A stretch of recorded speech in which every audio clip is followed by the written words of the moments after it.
Alright, so let's start this video of completing the square to find vertex form of a quadratic with some examples so we can start to see a pattern emerge when we have a perfect square in parentheses like this. What is x plus 3 squared? Alright, well let's FOIL this out. We know that anything squared is this thing times itself, so what we have is x plus 3 times x plus 3. Alright, and we're going to have to FOIL this out. We multiply our first two terms, x squared, multiply our outside terms, plus 3x, multiply our inside terms, plus 3x, and multiply our last two terms. 3 times 3 is 9. Alright, and hey look, I got a 3x here and a 3x here. Those are like terms. I can combine them into 1, and I get x squared. Now 3 and 3 would make 6x's plus a 9. Alright, so let's look at these numbers here. We got the 3 inside our original problem, we got the 6 right here, and we got the 9 right here. Okay, well that's pretty cool. You know what? I'm starting to see this, the coefficient on x is going to be twice the number inside the parentheses, the perfect square. And this number, the constant in our standard form, is always the square of our number in parentheses. Let's do another one and we see if we see that same thing. If I had x, let's do x minus 5 in parentheses squared. So we know we're going to have to FOIL this out. This is really x minus 5 times x minus 5. I would have, when I FOIL this out, x squared minus 5x minus another 5x plus 25, because a negative 5 times a negative 5 would be positive 25, right? Alright, I combine my middle terms right here, and I get x squared minus 10x plus 25. Well, hey, you know what? It even worked with that negative. If this were a negative 5, the coefficient on x is twice that number, and the constant term is the square of that number. After all, negative 5 times negative 5 did give us a positive 25. So we're noticing this pattern emerge. The coefficient on x in standard form is always twice the number of the constant in our perfect square. The constant in a standard form is always the perfect square of the number in our perfect square form. Alright. In general terms, or using, all letters, if we had x plus any number squared, this is going to result, when we FOIL this out, into x squared plus twice this a as a coefficient on x plus a squared. Always going to happen. And we're going to use this pattern to try to work backwards. Now, if I asked you, what can we add to, say, x squared plus 8? So it is a perfect square. Alright, well, hey, this should be 8x, sorry. What can we add so that x squared plus 8x is a perfect square?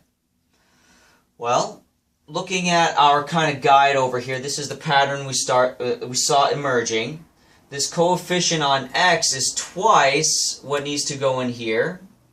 And then this number needs to be squared to get our constant term. That's what we would have to add, right? So we want to look at this coefficient on x. Okay, that's our 8.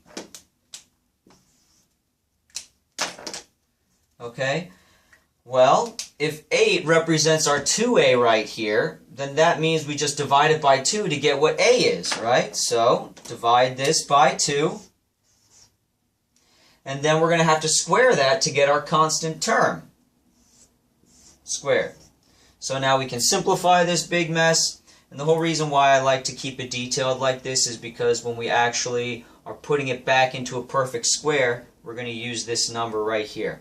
So 8 over 2 is 4. This is 4 squared. We're going to use this 4 later. And 4 squared is 16. This is the number that we need to add, this 16 right here. If we took this 16 and we added it to our original polynomial, I'm going to take this 16. I'm going to add the 16 right here. Now we can see that, well, you know, we have this pattern. Half of this is 4, and 4 squared is 16, right? 2 times 4 would give us 8. 4 squared would give us 16. So whenever we're working out these problems, what we want to do is we want to look at our x's, what I gave you originally, okay? And then we want to look at this coefficient on x. We just divide it by 2. You know, we write it all down and we square it. We simplify what's in the parentheses and we get this number, and this number before we square it is what's going to go into our perfect square. So this expression, x squared plus 8x plus 16, is going to be equal to, I just have an x, and this 4 is my plus 4. That goes inside the parentheses, squared. Awesome. Well, you know what we can do? We can check our work. We can FOIL that out to see if that's really what we get when we FOIL it out, if we really get this expanded form right here. So let's do that. Let's just check. Alright? So x plus 4 times x plus 4. Alright, my first two terms give me x squared. My outside terms give me 4x. My inside terms give me another 4x. And my last two terms give me a 16. Combine these two terms. Simplify to x squared plus 8x plus 16. Alright, and that's the whole gist of it. Now there's a little bit more involved in actually using an equation. Whenever we have an equal sign,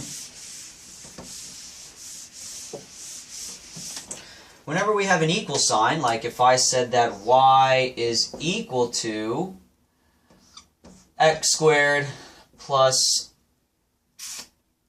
10, x, need that x squared plus 10x. This is an equation.